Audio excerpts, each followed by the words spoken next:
চট্টগ্রাম বিভাগের সব খবর নিয়ে সংবাদ চট্টগ্রামে স্বাগত জানাচ্ছি আমি পূজাশ্রী ভদ্র।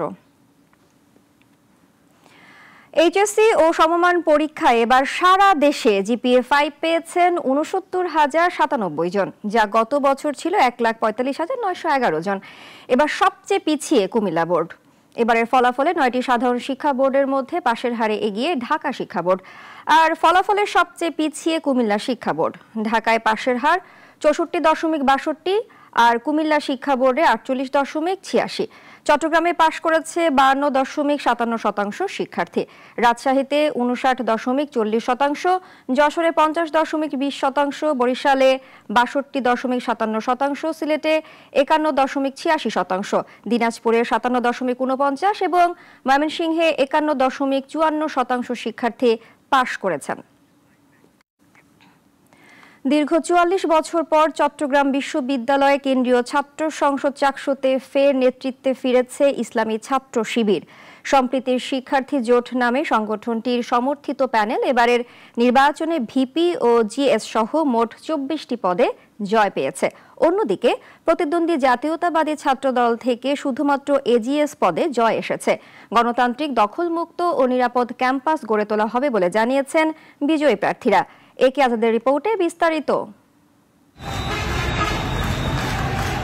বৃহস্পতিবার ভোরে নির্বাচন কমিশন আনুষ্ঠানিকভাবে ফলাফল ঘোষণা করে। নির্বাচনে প্রথমবারের মতো ওএমআর পদ্ধতিতে ভোট গণনা করা হয়। বিকালে ভোট গ্রহণ শেষে শিবির ও ছাত্রদল বিশ্ববিদ্যালয় এলাকায় মুখোমুখি অবস্থান নেয়। তবে অপ্রীতিকর ঘটনা এড়াতে প্রশাসন শক্ত অবস্থান গ্রহণ করে। ফলাফল ঘোষণা শেষে নির্বাচন কমিশনার বলেন, উৎসব মুখর এবং শান্তিপূর্ণ পরিবেশে প্রতিদ্বন্দ্বিতাপূর্ণ নির্বাচন হয়েছে। ভাইস প্রেসিডেন্ট পদে যিনি নির্বাচিত হয়েছেন তিনি ৭,৯৮৩ ভোট পেয়ে মোহাম্মদ ইব্রাহিম হোসেন। ভোট যুদ্ধে ভিপি পদে মোহাম্মদ ইব্রাহিম হোসেন এবং জিএস পদে জয় পেয়েছেন সাইদ বিন হাবিব। সব মিলিয়ে ২৪টি পদে জয়লাভ করেছে ইসলামী ছাত্র শিবির। অন্যদিকে এজিএস পদে বিজয়ী হয়েছেন ছাত্রদল সমর্থিত প্রার্থী আইয়ুবুর রহমান। সবাইকে সাথে নিয়ে গণতান্ত্রিক, দখলমুক্ত ও নিরাপদ ক্যাম্পাস গড়ে তোলা হবে বলে জানিয়েছেন বিজয়ীরা।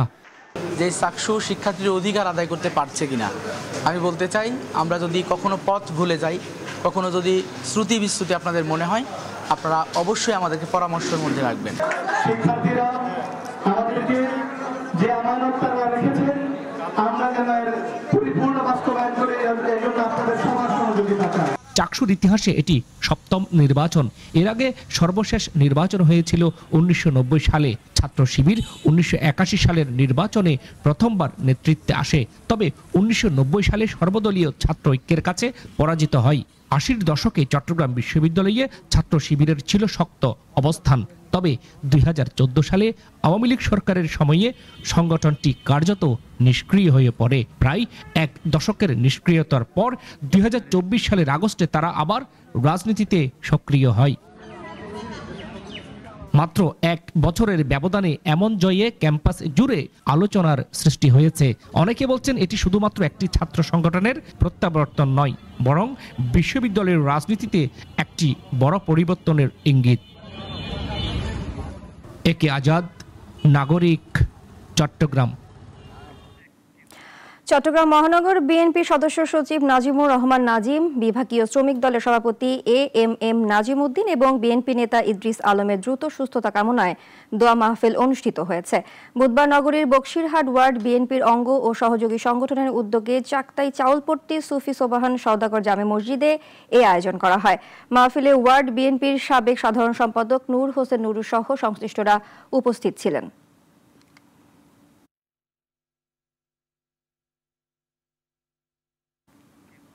তারেক রহমান ঘোষিত রাষ্ট্র কাঠামো মেরামতের ৩১ দফা প্রান্তিক জনগোষ্ঠীর কাছে পৌঁছে দিতে নোয়াখালী ৬ আসনে গণমিছিল ও লিফলেট বিতরণ করেছেন দলীয় নেতাকর্মীরা। বুধবার জেলার চেয়ারম্যান ঘাট ও হাতিয়া বাজার এলাকায় এই গণমিছিল ও লিফলেট বিতরণ কর্মসূচি পালিত হয়। এ সময় বিএনপি, যুবদল, ছাত্রদল সহ অঙ্গ সংগঠনের নেতাকর্মীরা উপস্থিত ছিলেন। বিএনপি নেতা প্রকৌশলী তানবীর উদ্দিন রাজীবের নেতৃত্বে হয় গণমিছিল।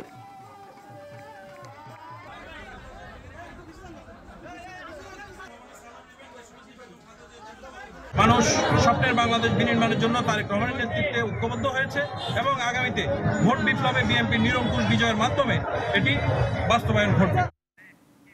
বৃহত্তর নোয়াখালীকে সমৃদ্ধির উচ্চ শিখরে নিতে নোয়াখালী বিভাগ বাস্তবায়নের দাবিতে মানববন্ধন এবং জেলা প্রশাসকের মাধ্যমে প্রধান উপদেষ্টা বরাবর স্মারকলিপি দিয়েছেন নোয়াখালীর সাংবাদিকরা। বুধবার জেলা প্রশাসক কার্যালয়ের সামনে নোয়াখালীতে কর্মরত সাংবাদিকদের ব্যানারে এই কর্মসূচি পালিত হয়। এতে বাংলাদেশ জামায়াতে ইসলামী এবং বিভিন্ন সামাজিক ও সাংস্কৃতিক সংগঠন সংহতি জানায়।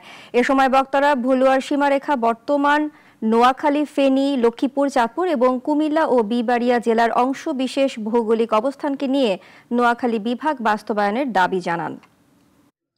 শিল্পপতি বলেন সব দিক দিয়ে এবং রেমিটেন্স যোদ্ধা সব দিক দিয়ে, কিন্তু আমাদেরকে আজকে ডিপ্লয় করা হয়েছে, বৈষম্যের শিকার হয়েছে। ইতিমধ্যে কুমিল্লার কিছু উপদেষ্টা এবং ছাত্র সমন্বয়করা ষড়যন্ত্র করছেন বলে আমরা জানতে পেরেছি। ব্রাহ্মণবাড়িয়ায় একটি বহুতল ভবনের ফ্ল্যাটে রহস্যজনক অগ্নিকাণ্ডের ঘটনা ঘটেছে। এতে এক বৃদ্ধ মারা গেছেন। ভোরে মৌলভীপাড়ায় দেওয়ান প্লাজা ভবনের ৫ম তলায় ফ্ল্যাটের একটি কক্ষে এই অগ্নিকাণ্ডের ঘটনা ঘটে। ফায়ার সার্ভিস জানায় জেলার ২টি ও আশুগঞ্জের একটি ইউনিট ১ ঘন্টার চেষ্টায় আগুন নিয়ন্ত্রণে আনে। পরে ফ্ল্যাটের ক্ষতিগ্রস্ত কক্ষ থেকে এক বৃদ্ধের মরদেহ উদ্ধার করা হয়। অগ্নিকাণ্ডের মূল কারণ উদ্ঘাটনে তদন্ত চলছে। কক্সবাজারের কলাতলিতে কক্স কুটুমবাড়ি রেস্টুরেন্টে চাঁদাবাজি ও হামলার অভিযোগে সংবাদ সম্মেলন করেছেন নারী উদ্যোক্তা ও রেস্টুরেন্টের মালিক রূপা পাশা। তিনি বলেন, একদল সন্ত্রাসী তার কাছে চাঁদা দাবি করে রেস্টুরেন্টে ভাঙচুর চালায়। এতে আতঙ্কিত হয়ে পড়েন পর্যটকরা। তার অভিযোগ, শব্দ দূষণের অজুহাতে মসজিদের ইবাদতে বিঘ্ন হচ্ছে বলে মিথ্যাচার করছে হামলাকারীরা। ব্যবসায়িক প্রতিহিংসা ও চাঁদা আদায়ের কারণে এই মিথ্যাচার করা হচ্ছে বলে অভিযোগ করেন তিনি। এই বিষয়ে প্রশাসনের সহযোগিতা চেয়েছেন তিনি।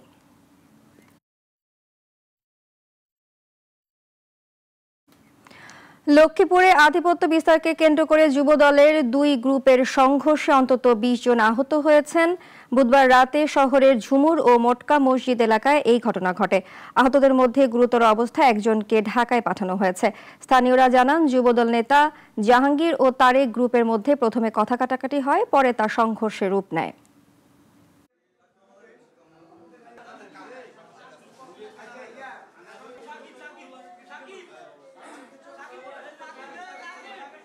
টোটাল ১৬ জনের মধ্যে ৩ জনকে আমরা ভর্তি দিয়েছি, আর বাকিরা প্রাথমিক চিকিৎসা নিয়ে অলরেডি বাসায় চলে গেছে।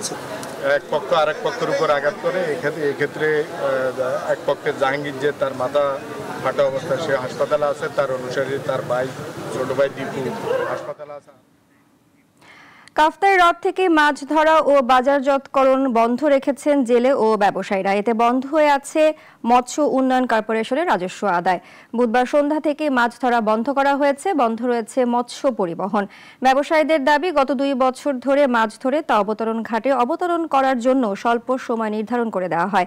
এতে ব্যবসায়ীরা ক্ষতিগ্রস্ত হচ্ছেন। হ্রদের দূর দূরান্ত থেকে নৌকা বিএফডিসির ঘাটে আসতে কিছুটা দেরি করলে সেই মাছের রাজস্ব গ্রহণ করে না বিএফডিসি। এতে মাছের গুণগত মান নষ্ট ও পচে যায়। পার্বত্য জেলা রাঙামাটিতে সরকারি খরচে আইনি সহায়তা প্রদান কার্যক্রমের প্রচার ও প্রসারে প্রিন্ট ও ইলেকট্রনিক মিডিয়ার ভূমিকা শীর্ষক সেমিনার অনুষ্ঠিত হয়েছে। বুধবার জেলা লিগ্যাল এইড অফিসার আয়োজনে চিফ জুডিশিয়াল ম্যাজিস্ট্রেট আদালতের সম্মেলন কক্ষে এই সেমিনার হয়।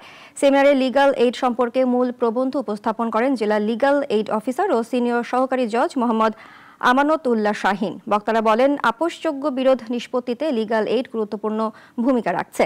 দেশে মামলার সংখ্যা কমে যাচ্ছে। প্রচারণার মাধ্যমে মানুষকে লিগ্যাল এইডের সহায়তা সম্পর্কে জানানো গেলে প্রান্তিক জনগোষ্ঠী অনেক লাভবান হবে। চট্টগ্রামে নুরিয়া বিশ্ব দরবার শরীফের প্রতিষ্ঠাতা আলী রজা কানু শাহের ৫ম পুরুষ নূর দরবেশ রহমতুল্লাহর ১৪তম ওরস শরীফ অনুষ্ঠিত হয়েছে। এই উপলক্ষে আশেকানে পাক পঞ্চেতন রজা নুরিয়া সুন্নিয়া ট্রাস্টের উদ্যোগে আলোচনা ও দোয়া মাহফিল আয়োজিত হয়। ভারতের খানকায়ে মাহমুদিয়া সাবিরিয়া দরবার শরীফের নায়েব সাজ্জাদানশীল উভেশ মোহাম্মদ আলভি সহ অন্যান্যরা এ সময় উপস্থিত ছিলেন। মোনাজাতে দেশ ও বিশ্ব মুসলিম উম্মার শান্তি ও সমৃদ্ধি কামনা করা হয়। চট্টগ্রামে লায়ন্স ক্লাব অব চিটাগং পরিচালিত এলিটের উদ্যোগে ইন্টারন্যাশনাল পিস পোস্টার কন্টেস্ট অনুষ্ঠিত হয়েছে। বুধবার চট্টগ্রামের সাইডার ইন্টারন্যাশনাল স্কুলে প্রতিযোগিতার থিম ছিল টুগেদার এজ ওয়ান, যা বিশ্বে শান্তি, ঐক্য ও সহমর্মিতার বার্তা বহন করে। অংশগ্রহণকারী শিক্ষার্থীরা তাদের সৃজনশীলতা ও চিন্তার পরিসর দিয়ে শান্তি, ভালোবাসা ও ঐক্যের এক অনন্য দৃষ্টান্ত স্থাপন করে।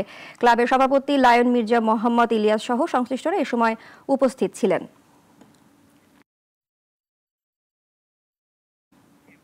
এখন এই পর্যন্তই। এতক্ষণ সাথে থাকার জন্য সবাইকে ধন্যবাদ।